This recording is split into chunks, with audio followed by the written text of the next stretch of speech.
నేను ఇంతకుముందు ఇన్‌స్టాలో ఒక రీల్ చూసినుండే. అయితే ఒక ఆంటీ చికెన్ బోర్తా చేసింది. అది చూడంగానే మంచిగా అనిపించింది. చూడంగానే ఇట్లా అబ్బా! తినాలిరా అన్నట్టు అనిపించింది. అయితే నేను వెంటనే మా తమ్ముడితో చికెన్ తెప్పించుకున్నా. ఇప్పుడు చేసిన అది చూడండి.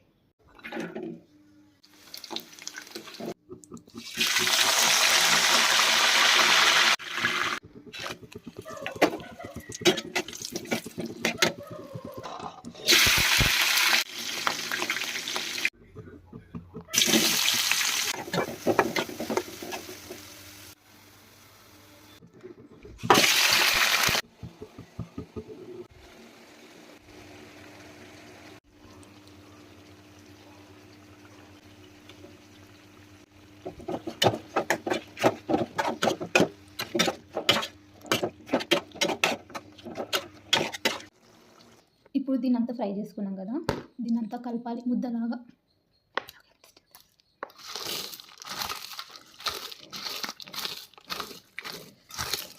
కరకరకుండా ఎట్లొస్తుంది కదా. చికెన్ని మ్యాచ్ చేసిన కదా, ఇంకా ఇంతకుముందు ఫ్రై చేసుకుని అన్ని మ్యాచ్ చేసి పెట్టుకున్నాను కదా, అవి రెండు మిక్స్ చేసి కలిపిన అనమాట. ఇప్పుడు దీన్ని వేడి వేడి అన్నం వేసుకొని తినాలి. సూపర్ ఉంటుంది. ఎంత మంచి స్మెల్ వస్తుంది. ఎట్లుంటిల్లు? Thank you.